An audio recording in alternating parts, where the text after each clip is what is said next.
Dave was walking through the woods at 10 p.m. when he thought he heard a noise in the bushes. He looked around and saw no one, but he sensed there was someone watching him. He never walked into the woods more than a mile because everyone that knew the woods knew that it could take hours, if not days, to find your way out. The further you went in, it was like a maze after a while. He continued to walk on when suddenly two people in black jumped out of the bushes in front of him and held a gun to his head. They said, "Don't move and you won't get hurt. Me and my friend here have a little game we like to play. It's called The Hunt. You, my friend, will be human prey. We are going to give you a head start of 10 minutes, and me and my friend here are going to hunt you down, and if we find you before midnight, then we will shoot you, of course, and you will be dead.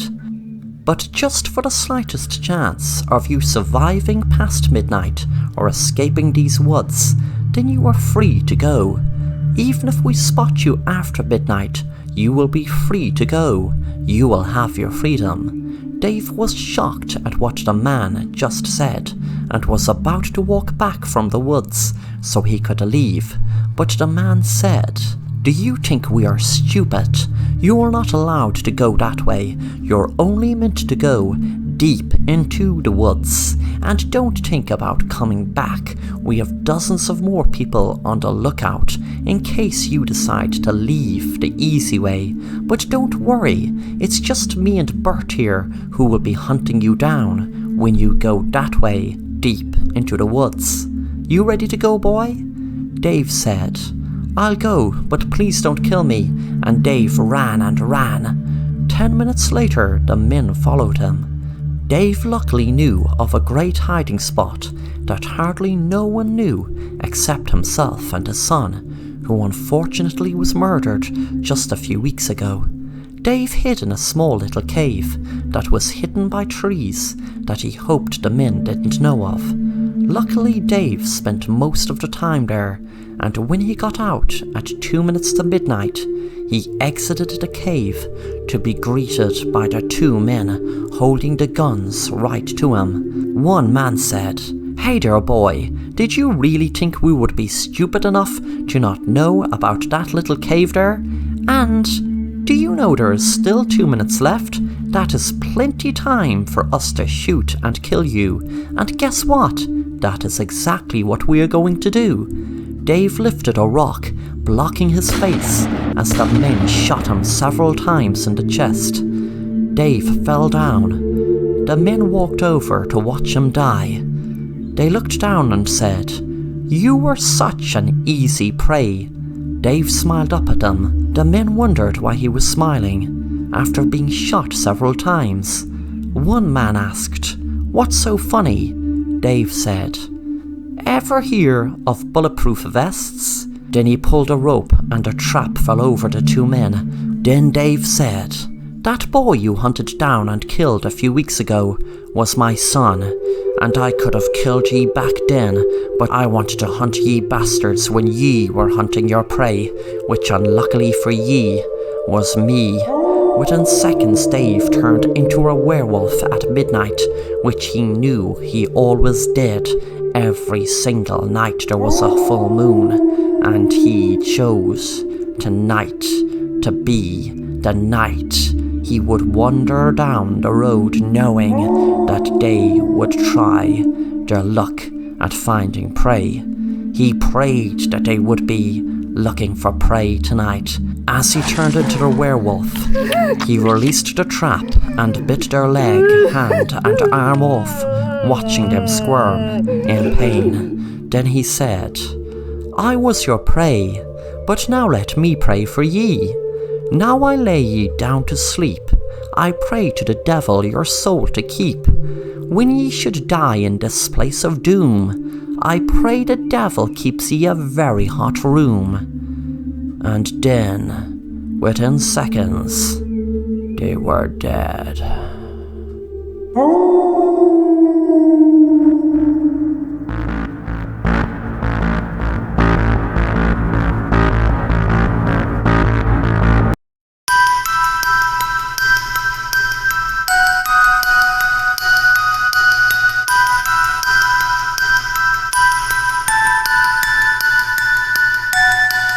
Susie was walking down the road one night in the countryside when she was surprised by hearing a phone box ring.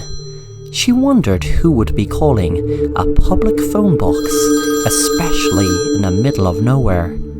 Well, it was near a bus stop, but besides that, no one was around, unless they were waiting for the bus, of course. She had decided to answer the phone when she was surprised to hear a man's voice. "Hello, is anyone there?" Susie said. "Hello, yes, I'm here. I'm sure you must have the wrong number. This is a public phone box." The man spoke again. "Oh, maybe I did call the wrong number, but thank you very much for answering and letting me know. I must say, you have a very nice voice. I am very sorry if I put you out of your way, but it was very nice to speak to you anyway. I guess you must be wondering why I'm calling a public phone box. Well, it was very nice to speak to you. I hope you're having a good night." Susie felt strange, a stranger calling a phone box, asking her was she having a good night, but she liked how he spoke, so replied, "Yes, I'm having a great night, thanks for asking. I'm just waiting for the bus to go home now." The man said, "Oh, I'm very glad to hear you're having a good night. So the public phone box is near a bus stop then, I gather." Susie was enjoying the chat with the man, but realised the bus was coming, so quickly said, "I'm very sorry, I have to go. The bus is coming. It was nice talking to you. Bye." The man said, "It was very splendid talking to you also. Bye now." Susie walked into the bus and felt happy for some strange reason. About the phone call, the man had left a good impression on her. She was wondering, was it his voice or what he said, and she wondered what he had looked like. When she got home, she told her sister Rachel all about it. "I was waiting for the 10 o'clock bus, and well, I was very surprised to hear the public phone ring in the phone box right next to the bus stop. I answered it, and there was this really sweet man on the other end. And, well, we had a lovely chat, but unfortunately the bus came before I could even tell him my name." Her sister smiled and said, "Wow, what age was he? I wonder what he looked like.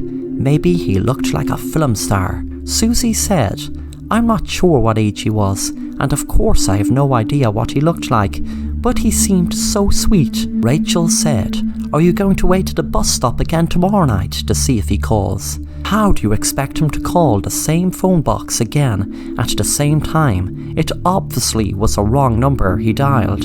But the next night Susie made sure to be waiting for the 10 o'clock bus again, and was pleasantly surprised when the phone rang again. She ran into it and answered, "Hello?" "Hello, Susie. I am very happy that you were waiting for the bus again, and you answered the phone. I was hoping you would. I hope you're happy that I rang this phone again. Are you, Susie?" Susie said, "Well, yes, I kind of enjoyed speaking to you last night." The man said, "Well, that is splendid. Our feelings are mutual then. Tell me, Susie, is there anyone else waiting for the bus? Are you alone?" Susie said, "Yes, I'm alone. This is a very quiet road, you see. Not many people ever wait for this bus." The man said, "Oh, it must be in the middle of the country then, Susie, since not many people catch the bus." Susie saw the bus coming up the road and said to the man, "I'm sorry, the bus is here." The man said, "How about we continue our conversation tomorrow night? Same time, Susie?" Susie agreed. The next night at the same time, the phone rang again. The man said, "Susie, I'm not sure I even told you my name. My name is Fred, Susie, and do you know, I love your voice, but I would love to be able to put a face to that voice. How about we meet in person, Susie? Would you like that?" Susie thought about it, then quickly said, "Well, yes, if you would like that, sure." She gave him the directions to the phone booth and told him she would meet him at 9:30 tomorrow night. Back at Susie's house, her dad was reading a newspaper article.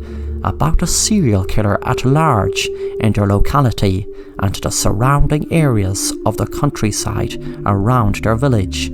He was worried she was out late and was just about to call the police when she had walked in the door. Susie felt a strange feeling. It was like she was in love. She felt it strange knowing that she hadn't even met the man, but still felt strangely in love with him. She told her sister about her meeting him tomorrow night. The next day, when Susie asked to go out, her dad said, "No way, you're not going anywhere tonight." Susie was mad until her sister had an idea that maybe he would allow both girls go to the cinema together. Rachel was going to the cinema while Susie would meet the man. Rachel said to Susie, "Look, Susie, I was thinking about this. Maybe it's a bad idea. You were going to meet this man. I mean, he could be anyone.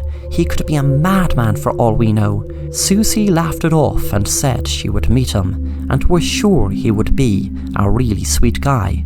When Susie was on the bus, she heard a conversation between two people who were talking about a serial killer at large, a man who was targeting young women. Susie felt sick thinking of the stranger she was about to meet. She stayed on the bus and knew she couldn't go home, so she would go back to the cinema and join Rachel. But Rachel was worried about her sister and had already gone to meet her by the phone box.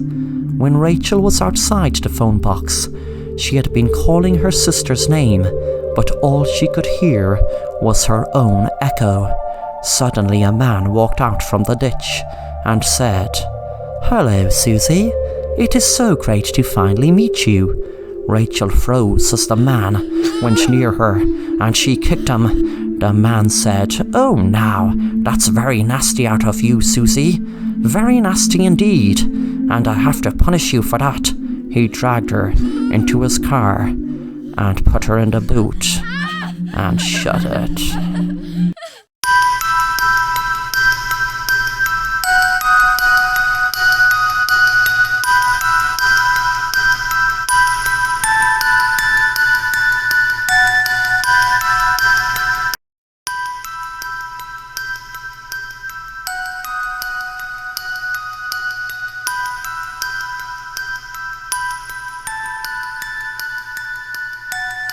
Hello, my name is Roy. It was a winter's night. Me and 3 other people were invited to spend the night in a room that had a prize for just staying there. It was a very attractive idea as we were sent links of photos and videos of the room. It was just an ordinary room with no crazy stuff in there. First I was wondering, would there be saws and torture equipment in there like the movie Saw? But the link showed photos and videos of the room, as I said, and it seemed harmless. But let's get back to the prize. The prize was $100,000. I first wondered, was it a prank or a joke, but I decided to give it a go. I mean, what harm could it do? The night came, and when I arrived there were 3 more people, a couple and a man. We started talking about how we were sent a link to take part and how we were reluctant in taking part. There was no one greeted us at the room. We were just sent a link on our phone that gave us a tracking device to give us GPS directions to get here. Then there was a room with a code to enter in the middle of an abandoned building. It was all really creepy. There didn't seem to be anything in the room, just 4 boxes and 4 TVs on the wall. I was wondering what it was all about. Then suddenly one of the TVs came on, and a person in a hood and mask came on the screen. "Hello there, and welcome to the room. As you know, if ye stay here ye will win $100,000, and that is true, but there are just a few tasks that ye have to do first. There will be 3 of the TVs on the wall changed to a live stream in just under 2 minutes, and then you will see that I will give ye instructions on how ye can win your $100,000. And remember, ye can all win $100,000 each. Just follow simple instructions, and the money is yours. Suddenly, 3 of the other TVs came on, and a couple and a man were in shock when they saw what was on the screen. I could see my wife strapped to a chair, gagged, and the couple started screaming as they saw their 2 kids, a boy and a girl, strapped to a chair and gagged, and a man had been screaming about his wife, which also was strapped to a chair. The man spoke again. Well, I wasn't disappointed with the shocked reaction, but let me explain why ye are watching your loved ones attached to a chair. But before I do, I have a little surprise for you. Suddenly a masked figure walked up to each person in the videos. The man spoke again. What ye are watching is a video of your loved ones, and the people holding a gun to their head are ready to shoot them dead in just under 30 minutes. Unless ye do something very easy, just put the gun to your head and pull the trigger, and yes, the guns I will give ye are loaded. There is a box in front of ye, and your guns will be in there. Just pop in the code trigger happy, and your box will open, and then retrieve your gun. Remember, you have 30 minutes. Also, I'm going to throw ye a lifeline. If ye aren't up to killing yourself, then if you kill another person in the room, then your family will be free. Same as if you kill yourself. Your family will be free, and no harm will fall upon them. It's really easy and exciting, so let's start the game, shall we? We all stared at each other in shock, trying to take in what was happening. The man on his own spoke. What is this? I can't let my wife die. I said, don't do anything stupid. 10 minutes passed and no one shot themselves or each other. But after 15 minutes, the man shouted, I can't take this anymore, and pointed the gun to the man who was with his wife and shot him. Then he shot the man's wife and then shouted, I'm not a killer, but they're going to charge me for murder and put me in prison for a crime that I only did out of love for my wife. With that, the man shot himself in his head. I was standing alone in the room, in shock, wondering what would happen next. Then the man came on the TV again. Congratulations! It looks like things worked out very well for you in this situation. Your wife will be freed and free to go. With that, the door of the room clicked open, and I walked out in shock and rang the police and explained. Luckily, I had secretly filmed the TVs with my phone and was able to show the police. My son was just 13 and walking out of a garage when one car bashed into another, and well, the first one went smashing into my son, killing him instantly. The car sped off, but I had the presence of mind to ask my friend Fred to wipe the CCTV, as I knew if the license plate numbers were given to the police, then the justice they would be served wouldn't in any way equal my justice.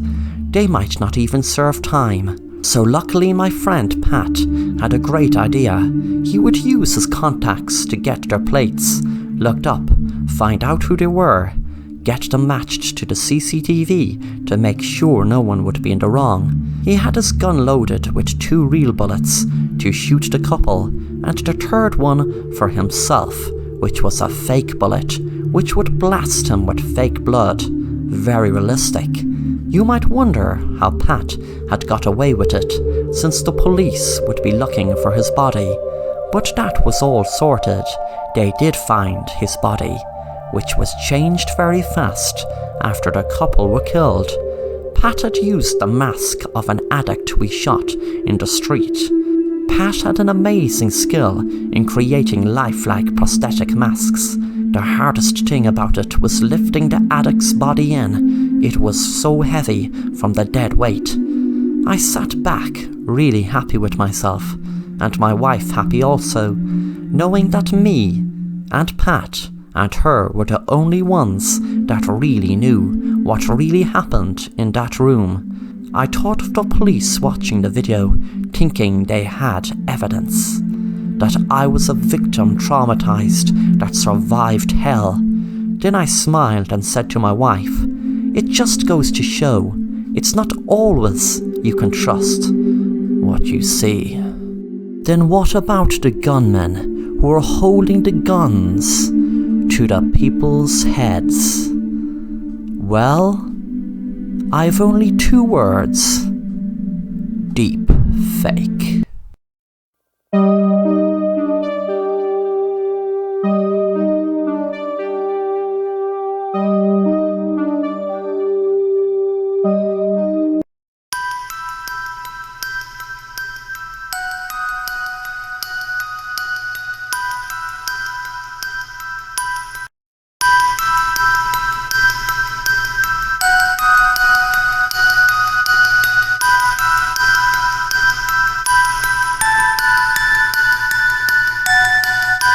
Hi, my name is Siobhan. I was really stressed lately and needed a break away, so decided to pack up work for a week and book myself into a lovely looking hotel in a really nice resort in Florida. Judging by the photos online of it, the place was exactly what I needed.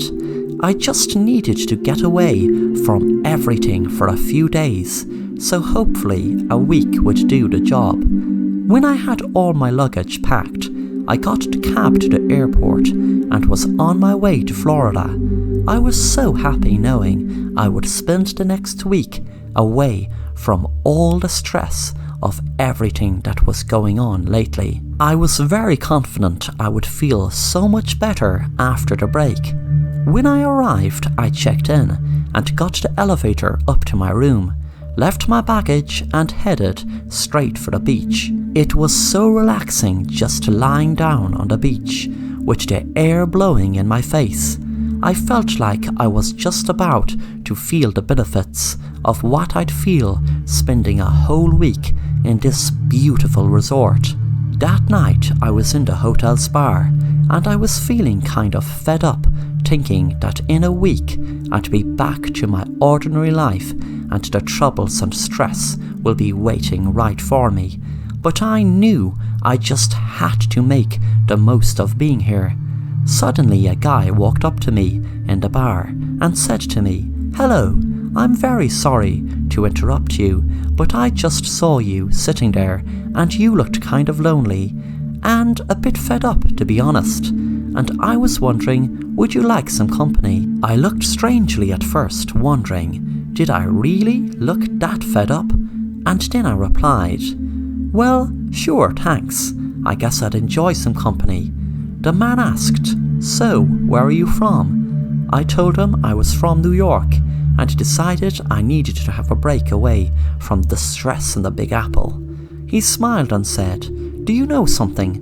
That makes a lot of sense to me, and trust me, this place is like a paradise. If you like, I can show you around sometime." I smiled and said, "Sure, that sounds like fun." Then the man said, "Oh, by the way, pardon my manners, I didn't even ask your name. My name is Sam. What's yours?" "My name is Siobhan. Nice to meet you, Sam." The next day, I was relaxing on the beach with Sam. He spoke. "To be honest, when I saw you alone and looking kind of down, I had to come and say hello." I looked confused and asked him why. He replied, "A few weeks ago there was this beautiful girl who was sitting by herself in the bar, just like you were, and well, she looked to be upset over something.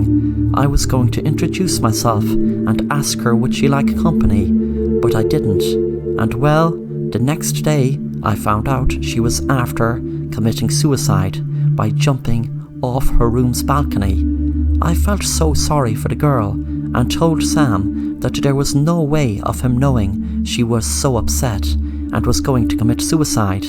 That night me and Sam were in the bar having a few drinks and speaking. I wondered would it be too soon. When we were in my room, we sat on the bed and had another drink. Sam stood up and said to me, "Do you know what I love most about this hotel? The beautiful view from the balcony." We both walked out to the balcony and were admiring the view. I said to him, "It's beautiful."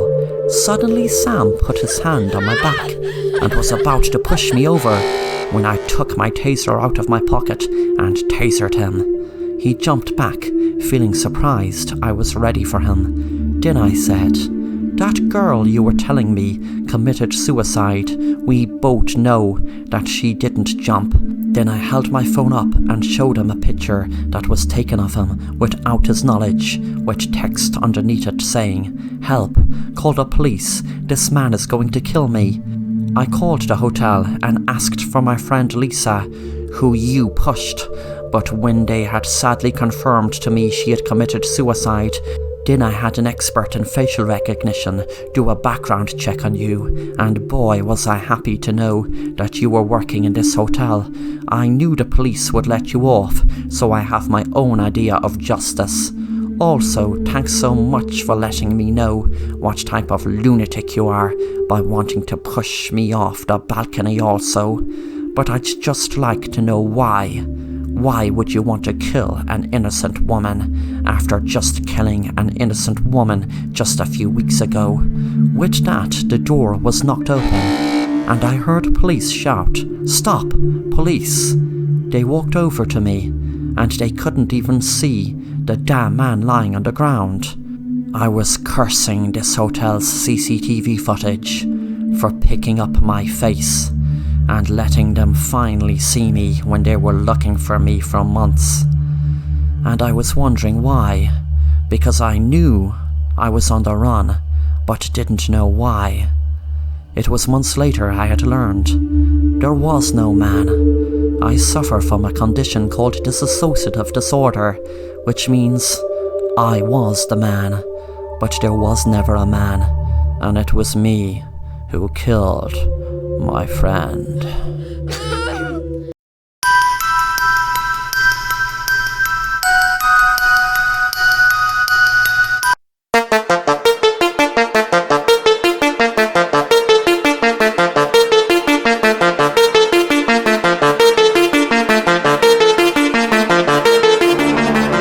Sharon was walking down the street, sure that someone was following her.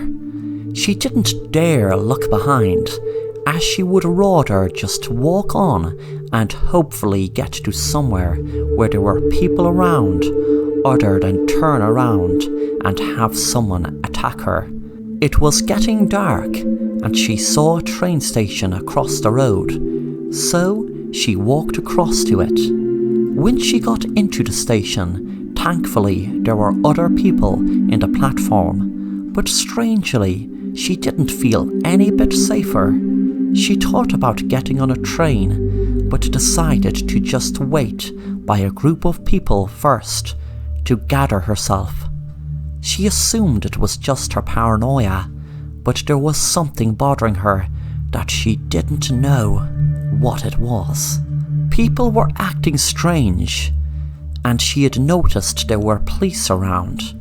She had wondered why there was no train, as she was standing there for a few minutes now.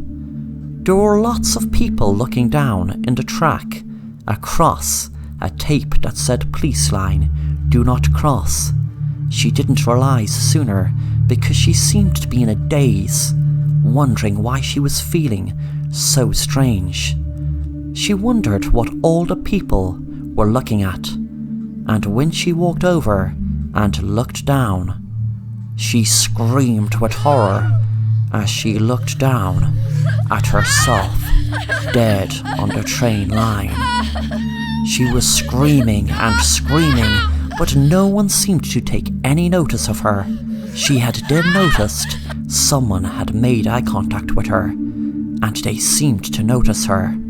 They walked over to her and said, "Did you just realise you're like me, one of the dead?" She spoke on. "Don't worry, it gets better. I watch the news to see where there are local deaths, That way at least you could talk to someone. Sharon froze, taking in the words that the girl was telling her, realizing she was dead.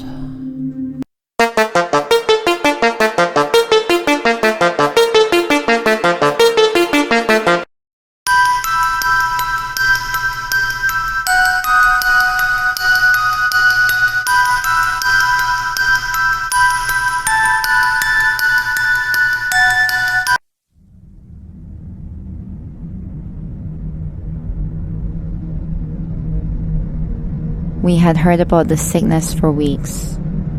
Rumors of people dropping in the streets, being run over by carriages and left to rot. No one would touch them for fear of being infected. In just hours, whole villages were seeing symptoms, hundreds dead in days. I lived in a small farming village with my mother and father. We were secluded where we lived. There were only 4 houses spread over 20 miles.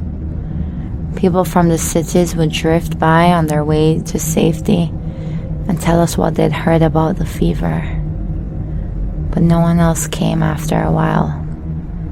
Not even the mailman. A week, a month, 2 months passed, and we hadn't seen a soul. My father and mother decided to leave, but I told them I couldn't come.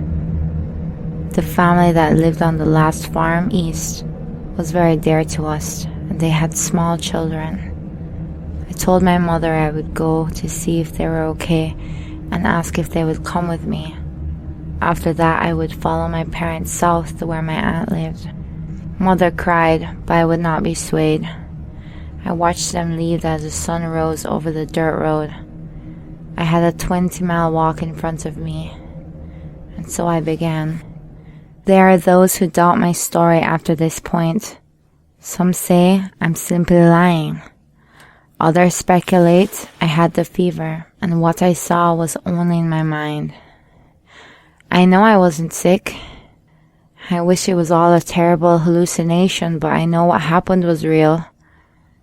It is midnight on the 3rd of November, 1723. I am a condemned woman. I am scheduled to be hanged in the morning. I have no reasons left to lie. This document will be seen only after I'm dead. Let this be my last testament. As I walked the path, I noticed a distinct silence in the trees. Sounds I had heard all my life were simply gone. And then I heard her. She was coming down the path. A smile arched across her face. She moved lightly, almost skipping. Not a care in the world. A large crimson stain sat dark at the frayed neck of her dress. Blood. "Are you okay, miss?" I asked as she passed by. It wasn't until she was only inches from me that I recognized her. The look in her eyes and that terrible smile made it hard for me to notice at first, but now I could see it was Mrs. Shannon. She lived on the farm closest to ours. She had never been one to smile. She didn't look at me when I talked to her, only continued to sing. I assumed then that she had the illness and her mind was gone. I watched her for a few minutes and then turned and kept going. After about a minute, I looked back. She stood about 100 yards away with her back to me. Her head was turned sideways, listening. I ran the rest of the way. I arrived at the house just as the sun began to set. I knew something was wrong as soon as I laid my eyes on it. There were no cows in the pasture, no goats. I jogged to the front door and knocked. Nothing inside moved. Flies buzzed in the kitchen where dirty dishes sat out exposed. Maggots slithered on the plates, finishing what was left of a week-old dinner. A trail of blood led to the back of the house where the bedrooms were. I moved slowly. The smell was even worse here. Mr. Peters lay on the floor beside the bed. His neck was torn and blood had pooled black beneath him. He'd been dead for days. Something moved in the closet. I hadn't seen the children. I had to check. Though I have to admit, at this point, I was terrified. I tried to keep quiet as I opened the door. It was the eldest, James. He was cowering in the corner. I took him to his room and gave him some of the water and food I had brought. I asked him what happened. He told me the whole story. A few weeks ago, a drifter had come to town with a fever. Mrs. Shannon let him stay in her barn. He told her it wasn't the illness that made him sick now, but that he had been attacked by a vampire on the road. She thought he was delirious. After he died, she and her husband buried him in the cemetery. A few days later, Mr. Shannon told his wife he had seen the man outside. The drifter said he needed his shoes. They had fallen off while they were transporting his body. After a few moments, the man left. For the next few days, they were plagued by knocks at their door during the night. One of these nights, Mr. Shannon had enough. He went out with his gun and told the man he would shoot him if he didn't go. The man began to laugh hysterically.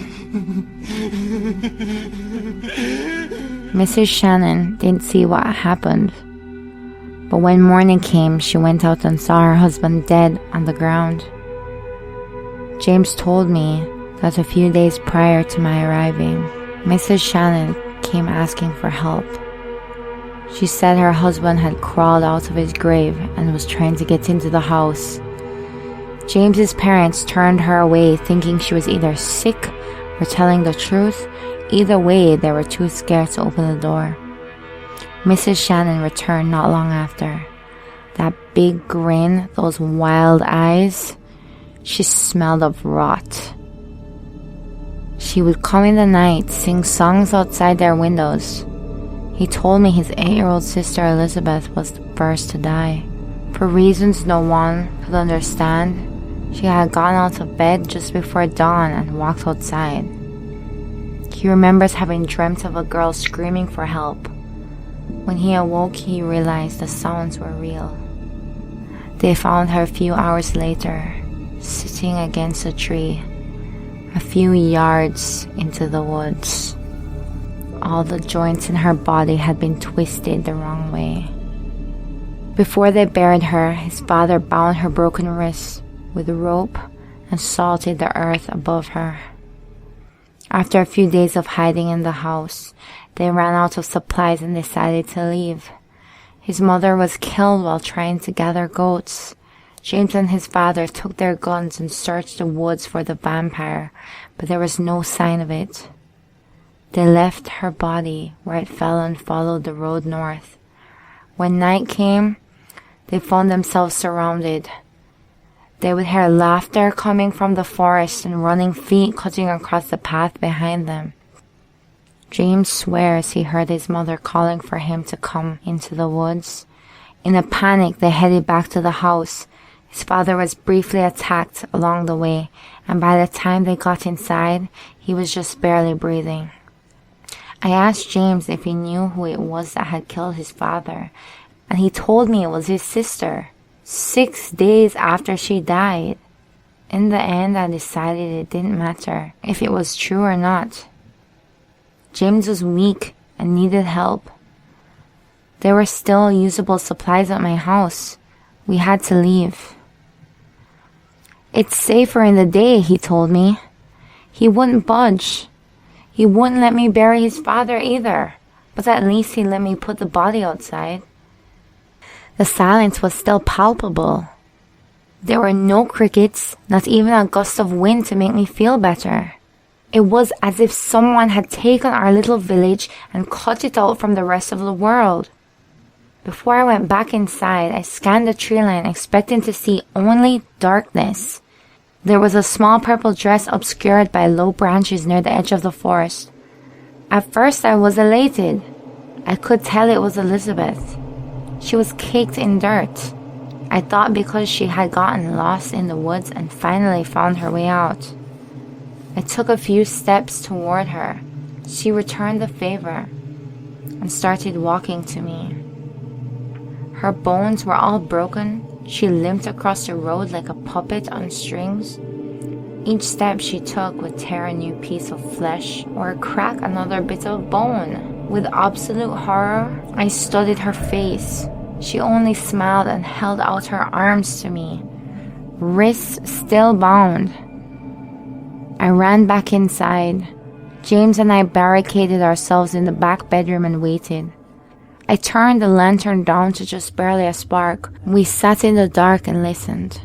We heard his mother calling outside. "James, Mommy's waiting." I could see the tears dripping down his cheeks. Elizabeth put her eyes between the cracks in the wood. "Don't you miss us, brother?" James begged her to leave.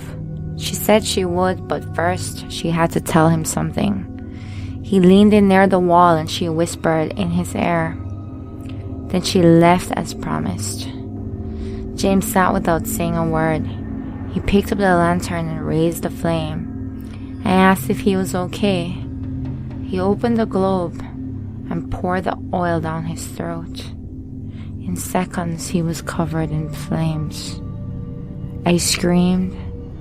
I wanted to help him, but there was no way. The room was overcome in just moments. I rushed to escape. Smoke filled every inch of the space. I couldn't see, couldn't breathe. By the time I stumbled outside, it was almost dawn. I was so overcome by the smoke in my lungs that I lost consciousness. When I awoke, there was nothing left of the house or of James. A gash ran across my wrist. I had lost a lot of blood in the night, but I could still move. I tore a piece of my dress and wrapped the wound. When I could walk, I wandered north towards the closest town. Somewhere along the way, I heard the light and ringing of a tiny bell. I came across a cemetery and saw that the bell I was hearing was from a grave. Someone inside was pulling it as if to say they had been buried alive. I walked to it, and as I did, another bell began to ring. Then another and another. I ran and never looked back. I thought I'd hurt my wrist while leaving the house, but now I realize that while I was unconscious lying on the grass, they fed. In a few hours, I'll be put to death for something I did not do. The people here think themselves civilized. They don't believe in monsters. I tried to warn them, but they won't listen, won't take precautions. They'll bury me tonight, and tomorrow morning, I'll be ringing my own bell. Dig deeper at sessionsx.tumblr.com.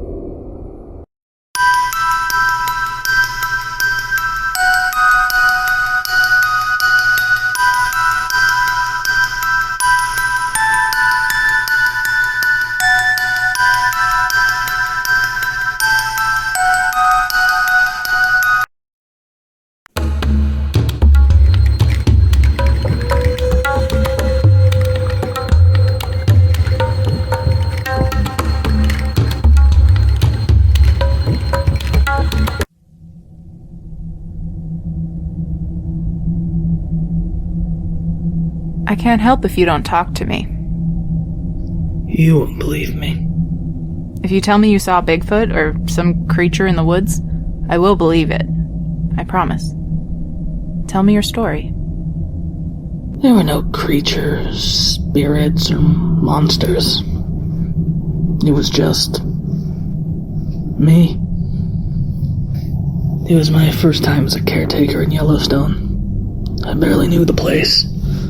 But when I saw it for the first time, I fell in love instantly. I was in complete awe of it.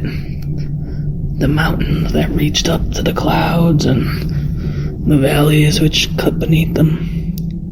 The forest, which ran vast and all-consuming throughout. And then there was the wildlife. It was overwhelming in its beauty. People left the park in November for the winter season. And that's when I came in. I was to remain there until the plows could reach me towards the end of winter. I was the only one in my section. Alone for miles and miles. My job was to clear the snow off the roofs of some of the buildings and structures. That was pretty much all I was supposed to do, but it kept me busy. There was always more snow to clear. I enjoyed the solitude. I'd been craving it for some time. When night fell, my cottage was the only source of light. The entire landscape, mountains, rivers, and the forest, all of it was dark. It was like an ocean of black, if you can picture it. And a tiny pin drop of light in the middle. That was me. I read books and made dinner. That's how I spent my nights. One day there was a storm. The snow was falling so thick and so fast that I couldn't get past my own front door. I decided it was too dangerous to try going out, so I stayed in, knowing that I'd have to do double the work the next day. But it was okay, because it was better than being caught outside in a storm. That could be death if you couldn't find shelter.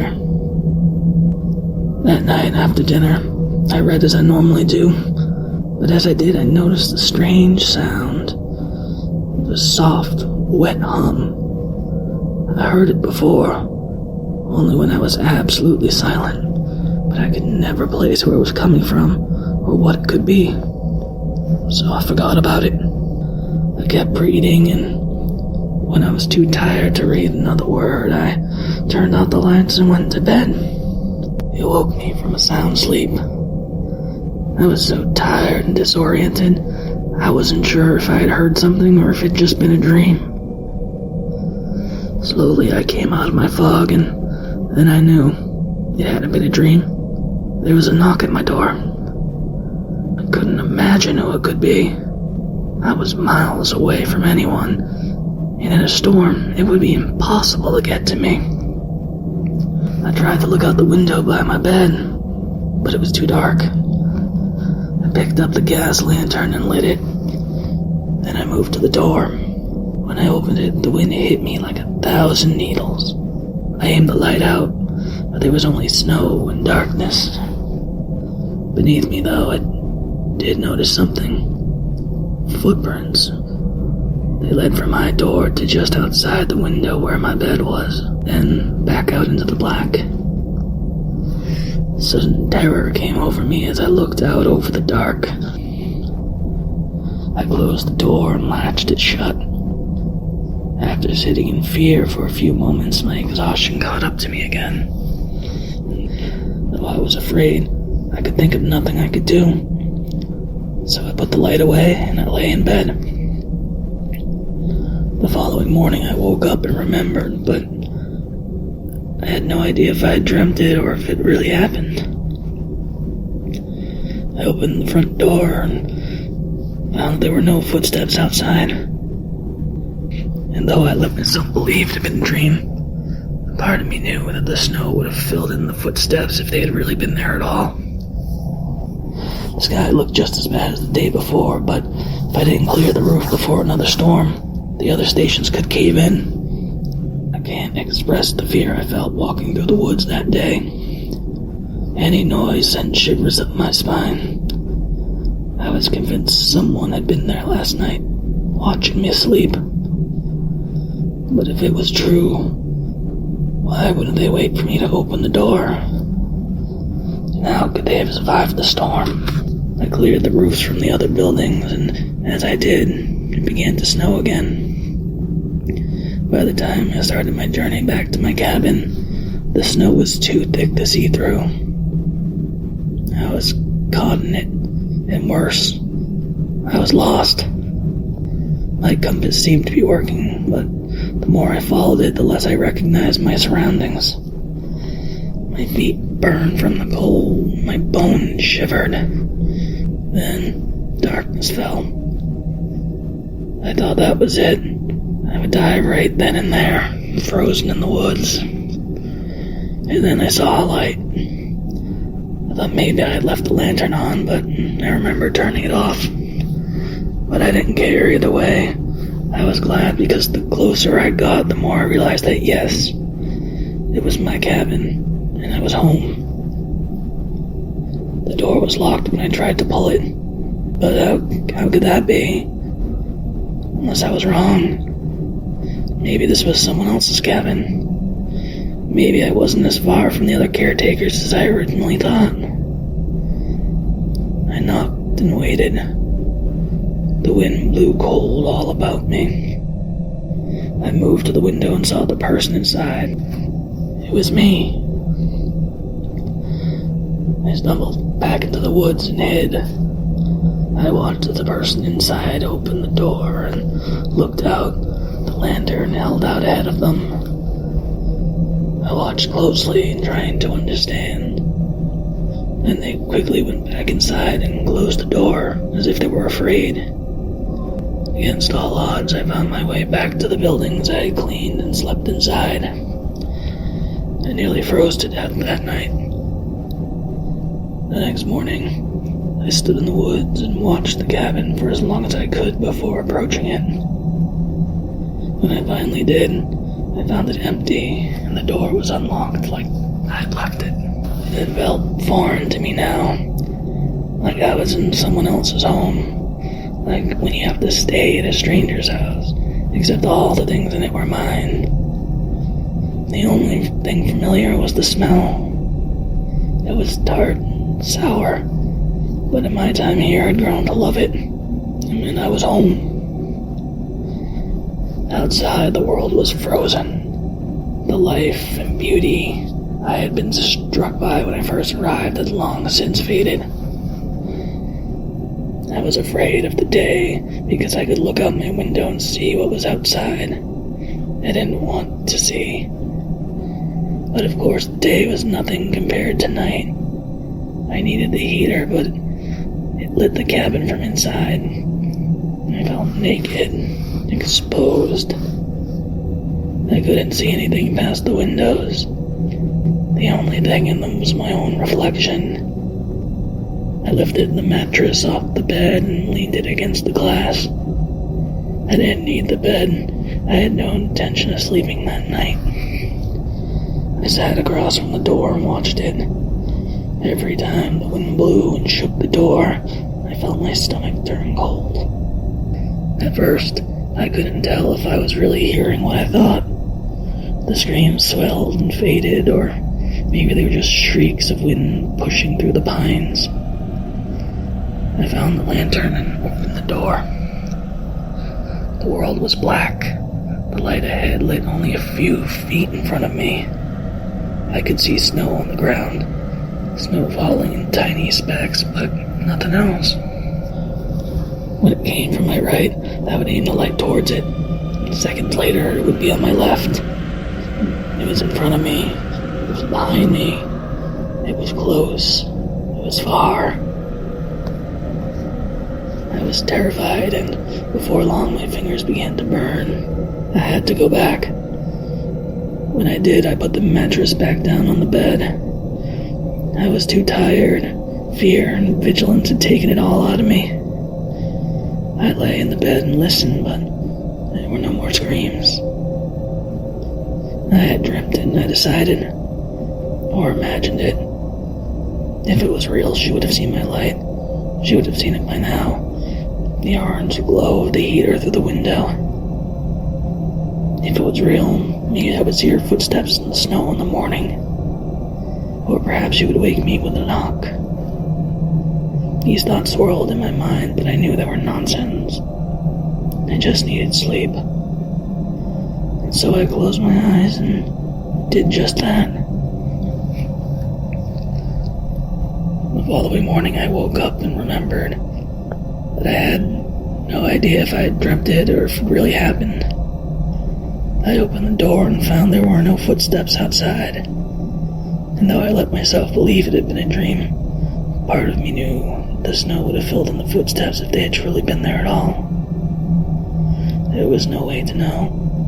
I looked out over the ice and the dead trees and the leaden sky, which seemed like a concrete slate about to drop.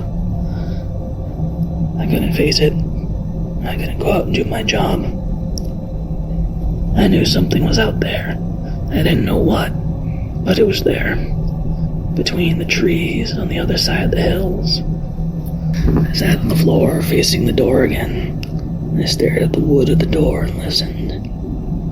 I wondered about her, the woman who screamed. I wondered if she had died in the night, and if so, would she come now? Would she come knocking and ask why I didn't help her?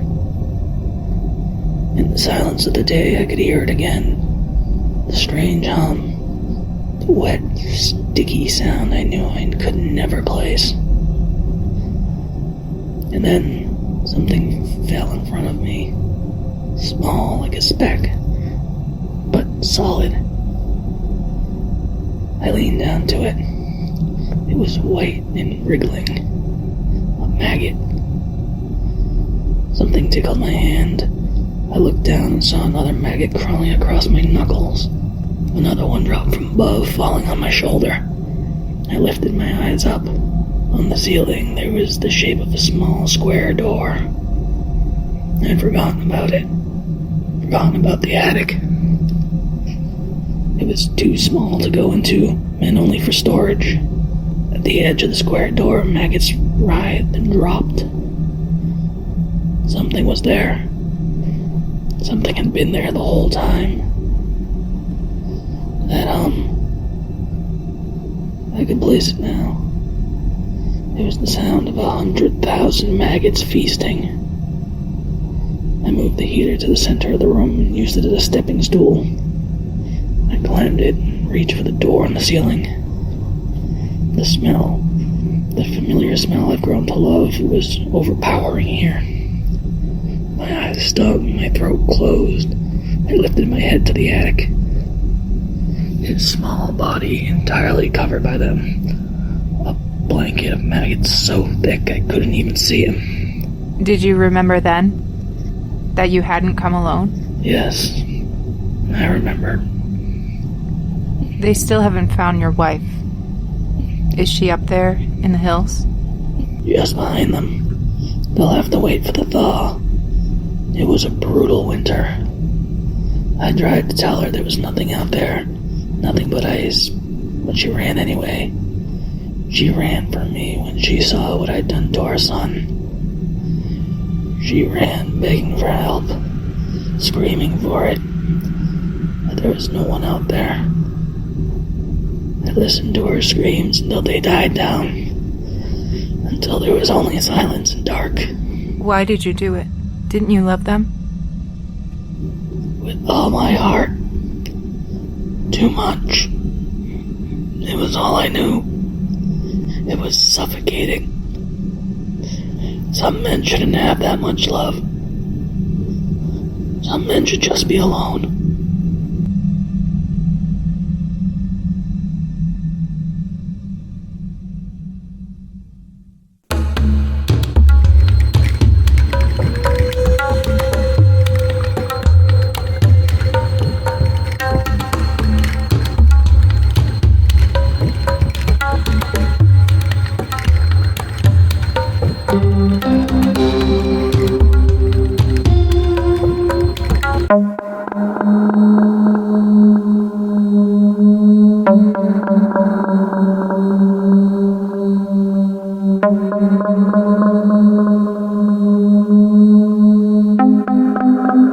Tony was in the woods last week with a few of his friends, and they were with this guy that was new from school, who claimed to know all about black magic.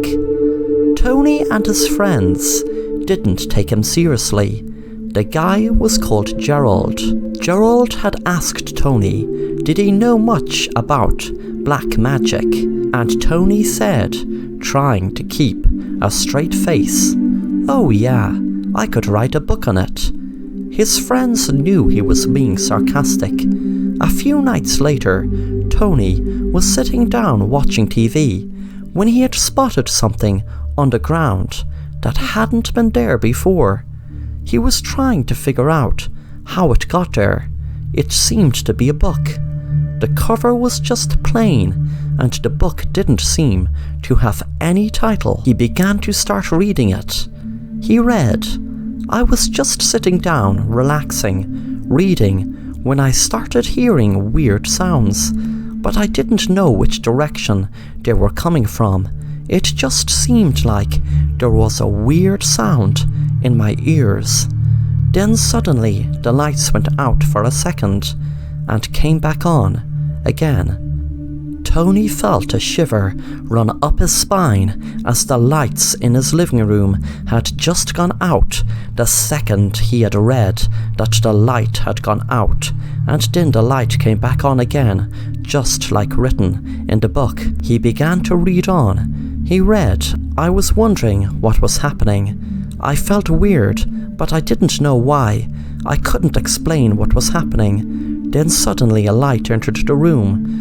Tony was freaking out at this stage, as there was a light entered the room after he read about it happening in the book. He had decided to just shut the book and forget about it, but his curiosity was getting the better of him, so he read on. He regretted reading it as soon as he read the sentence, "Gerald walked into my room and went to attack me." Tony knew martial arts, so was ready for him and threw him over his shoulder. Gerald hit his head off an ornament and blood poured from him. Tony knew he had killed him. Tony knew it was self-defense, so had decided to call the police. But before he rang, he saw a page on the floor. He read what was written on it. "Gerald will come back to life and possess your body." Tony turned around, and without even being able to react, was possessed by Gerald. And then Gerald spoke in Tony's body. "Now, Tony, you will be able to write a book all about black magic." Vamos a jugar en el 43.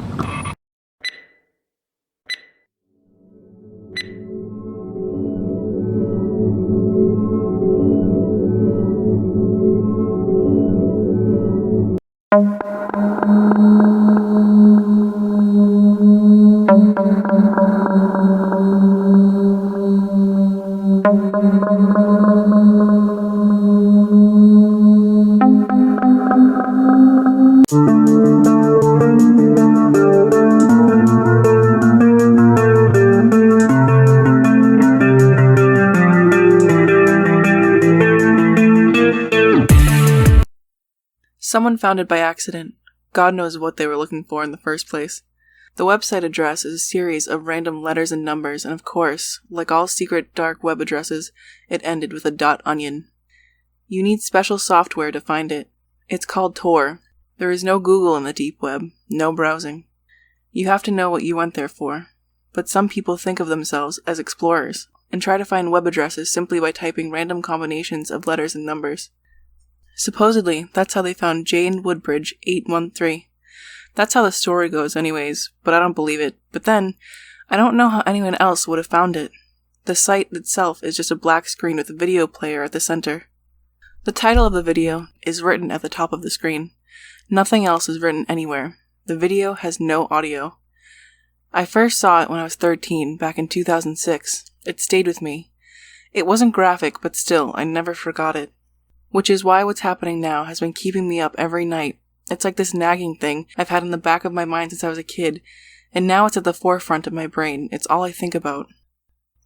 When I was 13, my best friend's older brother lived in their basement. Every now and then we would go down and try to get a turn at whatever PC game he was into at the time. One day we went down to find him reading a forum. We asked what game it was for, but he said it wasn't a game. It was for a video that had been going around. He hadn't seen it yet, but he heard rumors. He followed the instructions on the forum and found the site. It was locked with a username and password prompt. He read something he had handwritten on a piece of paper and typed it in. The prompt disappeared, and then there it was. Empty, save for the video player. He said I have to close the door before he could show it to us. I did. He pressed play. The video was shot from inside a house looking out through the old window to the backyard. In the middle of the yard was a girl. She was a teenager, but I couldn't tell exactly how old, maybe 16 or 17. She was leashed. It was wrapped around her neck, a chain running down to a pole on the ground so she couldn't move very far. At the moment the video started, she was standing awkwardly and looking at the cameraman, as if waiting for something. Beer cans were strewn all across the yard, and as I mentioned before, no audio. The camera jolted right. At the same time, the girl looked in the same direction. The camera couldn't see anything past a few feet ahead of the girl since it was being recorded indoors. But the girl could see it. Whatever it was that made them both look, it was ahead of her. She began to cry. She pulled at the chain and the pole, but they wouldn't move. She turned to the camera person, her cheeks red and wet with tears. She begged. The cameraman's hand popped up in front of the lens. He pointed an index finger straight down. The girl seemed to understand the gesture.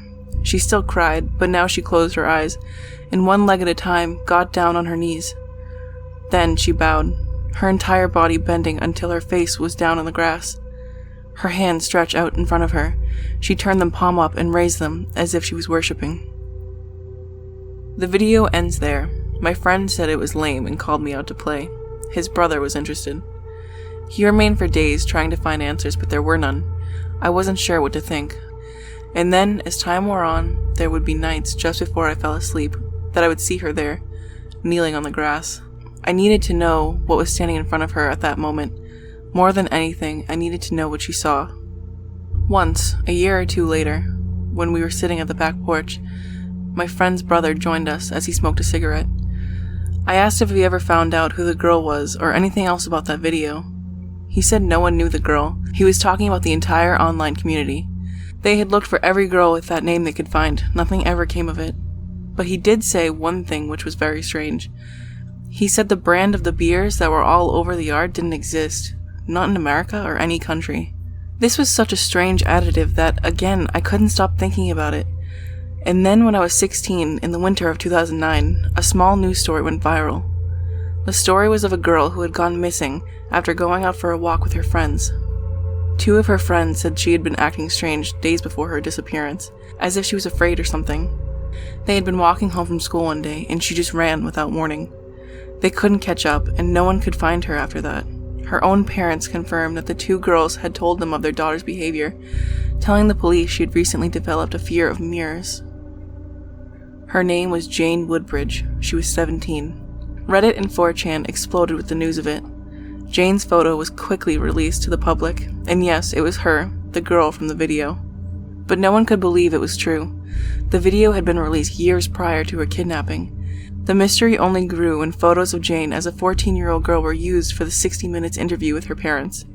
They showed a much younger, much shorter, acne-ridden girl with chubby cheeks and big glasses. She did not at all resemble the Jane in the video. Some months later, Jane's body was found in the woods, where she had run from her friends and gone missing. The spot had been searched thoroughly by police and volunteers. The police and family did not disclose a cause of death, but they did say it did not look like a homicide. Between the day the video appeared online and the day she went missing, it had been 813 days exactly. After Jane's body was found, the Deep website, which had been locked again with a new username and password for 6 months or so after Jane went missing, was finally cracked.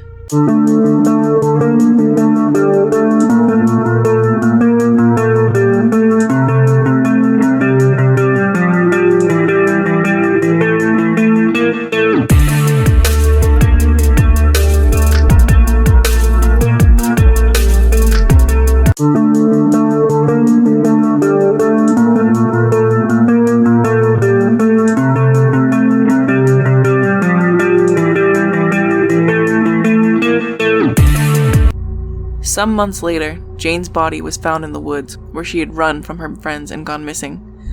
The spot had been searched thoroughly by police and volunteers. The police and family did not disclose a cause of death, but they did say it did not look like a homicide. Between the day the video appeared online and the day she went missing, it had been 813 days exactly. After Jane's body was found, the Deep website, which had been locked again with a new username and password for 6 months or so after Jane went missing, was finally cracked. The video had changed. The inscription read Emily Forster, 12. The video began by showing Emily walking with her friends along her street. It is handheld, the camera person hidden and far from the kids. Emily's arms are crossed in front of her and her head is down. She suddenly runs, crossing into the woods. Her friends give chase. The camera person moves forward toward the woods. The video cuts to minutes later. The camera person hides as Emily's friends exit the woods, unable to find her. 4chan, Reddit, and other social media sites began the search for Emily Forster. For the first day of the search, the name was even trending on Twitter. 12 days after the video was posted, 16-year-old Emily Forster was reported missing after she did not come home from her job in Creede, Colorado. This was nowhere near where Jane lived. Her friends told police she ran while coming home. She had been quiet all day, scared of something, but she wouldn't say what. 6 days after she went missing, her body was found hanged in the woods 5 miles from her home. A second video was uploaded to the site that same day. I didn't know if I wanted to watch it. I remembered being awake those nights, just burning with curiosity and terror, needing to know what it was, what Jane had seen. As I paced my living room, trying to push myself to ignore it, I knew I would watch it, and a few minutes later, I did just that. Emily 12 Part 2 starts with a gritty video of a party. The camera moves among the older men and women, who smile and wave as they drink. The first thing I note, aside from the crappy quality of the video, is the attire. Men have big glasses, women have their hair sprayed stiff and curled, like something from the 70s, except it couldn't have been because as the camera reaches the kitchen window, we see her there. Emily Forster, taken in 2019 and chained to a pole. It is night, but there is a floodlight outside, and the identity of the girl is unmistakable. Emily stands and cries in the backyard. The cameraman raises his beer, the same beer as that which littered the yard in the previous video, as if giving her a toast. Emily is suddenly alert. She looks back to the dark behind her, listening. The man once again points to the ground, but Emily refuses to kneel. He tries 2 more times, but she stomps her foot in defiance. She turns to the black behind her, as if she heard something, and starts to scream. The cameraman turns back to the house. Everyone now has their back turned to the camera, all facing away from Emily.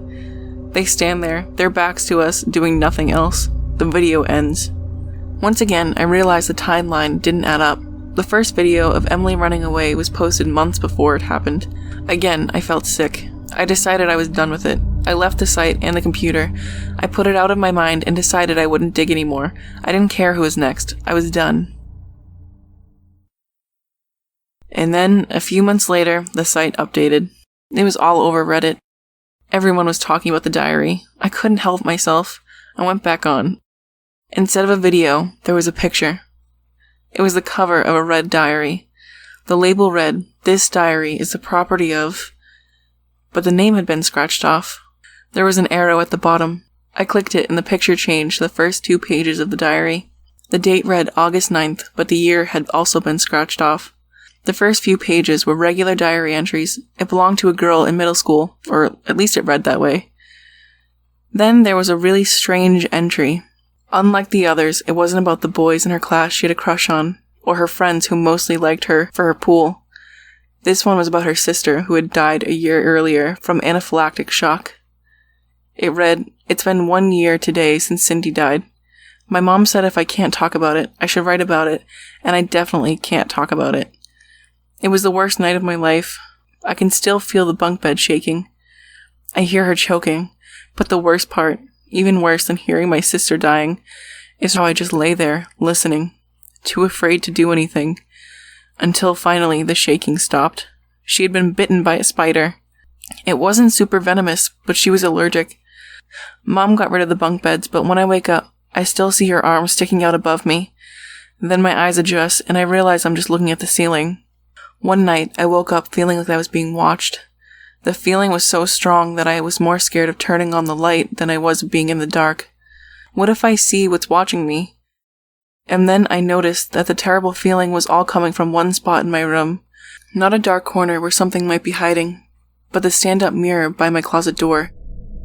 I got up and walked over to it, hoping that seeing it up close would lessen my fear a little. But I still hadn't turned the light on, so all I saw was my silhouette. Something was off. I couldn't tell what. I couldn't see my face, so I don't know what it could be. But the reflection in the mirror, something about it was off. I threw a sheet over to cover it up and went back to bed. The mirror was tall and the top curved, so when it stood under the sheet, it looked like a person just standing there in the corner of my room. The feeling that I was being watched never went away. Actually, it got much worse. I kept it covered for the next 2 weeks. It was only when I absolutely had to pull the sheet off that I finally did. It was really late one night when I heard someone tapping on the glass of my window. My room is on the second floor, so I was really scared to see who it was. A million thoughts ran through my mind while I got up and walked to the window, like maybe it was a vampire or just red eyes in the dark. When I finally got to the window and pulled the curtain aside, I saw there was no one there. It wasn't until that moment I had realized the tapping was coming from behind me. It was coming from the mirror. I was shaking worse than ever. My mouth was dry, my legs weak, but I had to know what it was. I pulled the sheet down. The tapping stopped. Again, it was too dark to see my reflection, but that wasn't my focus anymore because now I looked past myself to the rest of the room, and I saw something I didn't recognize. There was a TV in the same spot as mine, except it was a totally different model, like it was from a long time ago. And my bed wasn't my bed. It was bunk beds, like we used to have. There was someone sleeping on the top bunk. I could see her shape under the blankets, but not much else. And as I stood there watching, the shape began to stir. She woke up. It looked like my sister, but wasn't. Even though she was mostly hidden in the dark of the room, I could tell it wasn't really her. She became really happy when she saw me. She rolled from the bunk to the ladder on the side, her arms and legs stiff like they had been after she died. She limped toward me. I turned from the mirror and saw my room as it really was. There was no one in the dark, but when I looked back into the mirror, I saw what she really was. That was the end of the entry. I turned the pages, and on each one there was only one sentence, the same sentence written over and over again, sometimes a dozen times, sometimes hundreds. It still haunts me. It haunts me to wonder about what she saw that night, and the nights that followed. The sentence that covered the rest of the diary was simply, "Don't look in the mirror."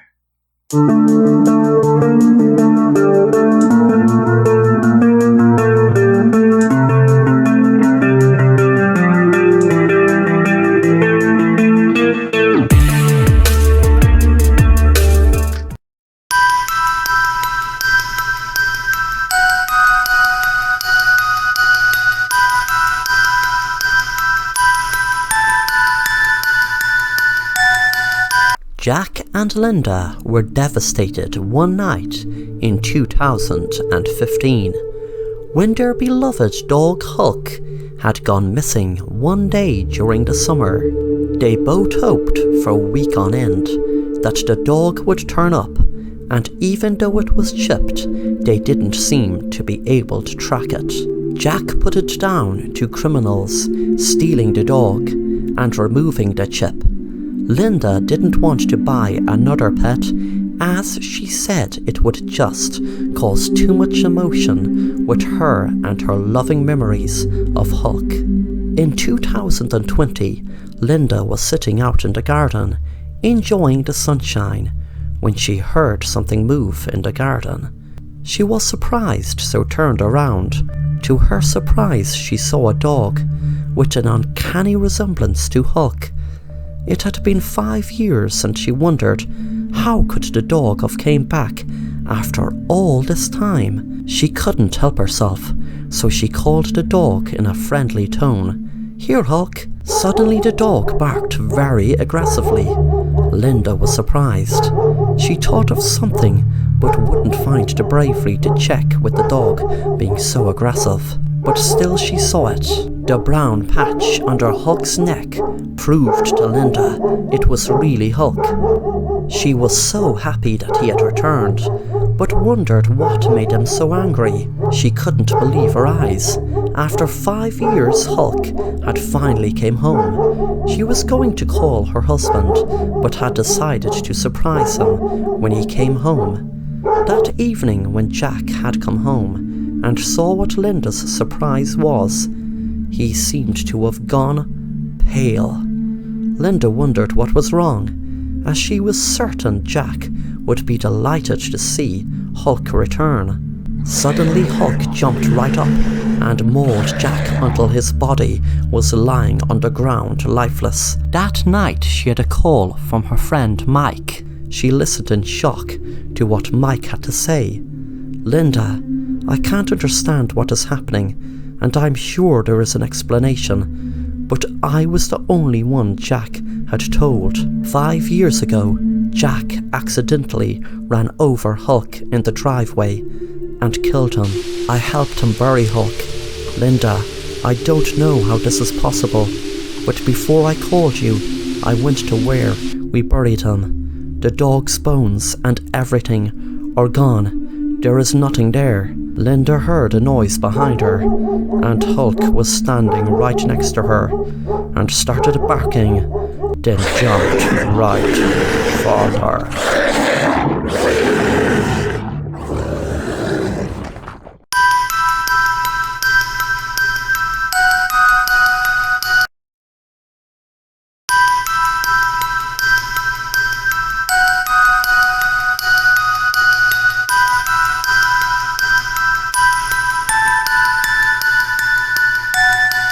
I can't stop singing the Sunday song every Sunday. It goes like this.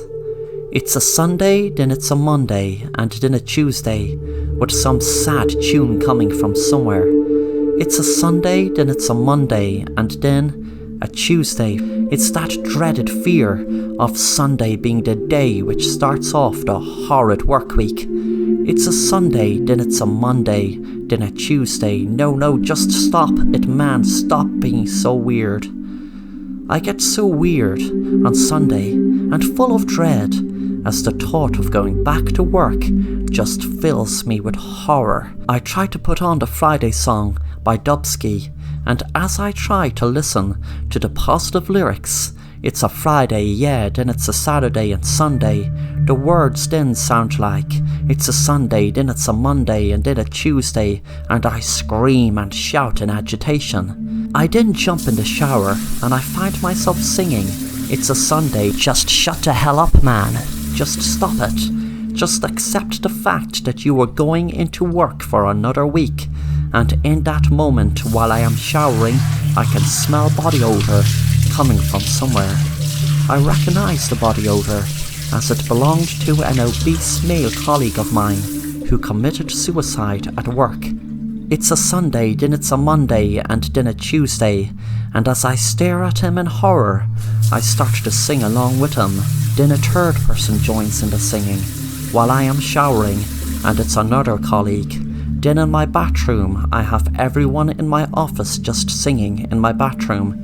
It's a Sunday, then it's a Monday, and then it's a Tuesday. Then it was just me singing the song while all of my colleagues are listening while I am showering in the bathroom. It's a Sunday, then it's a Monday, then a Tuesday. What a horrid, depressing existence this is.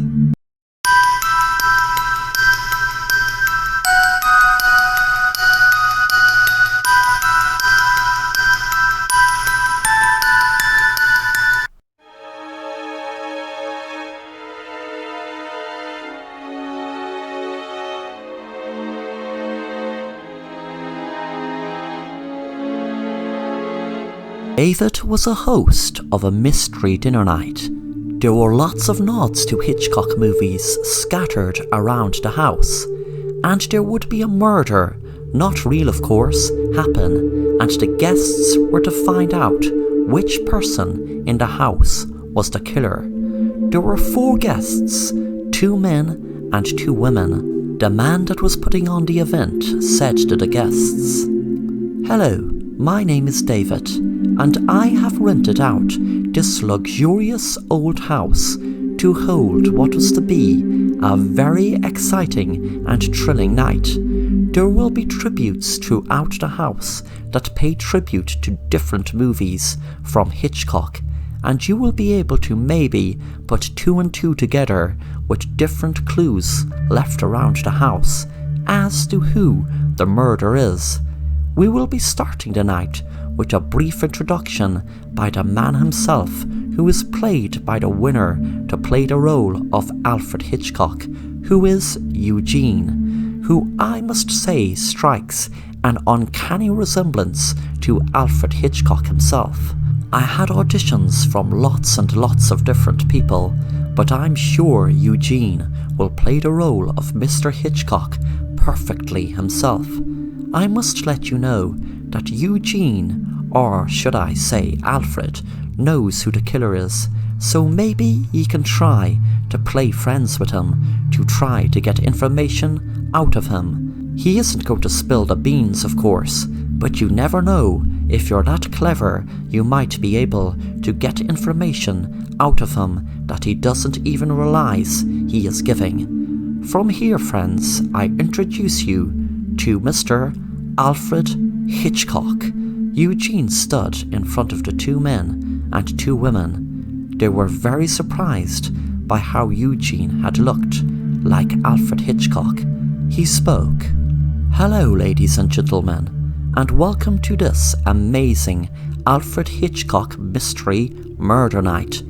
We will start the night with a very tasty meal, and things will get very exciting very soon. You will be able to find clues and different items around the house that will have a link to different movies from me, and they might be a link to the murder, or maybe not.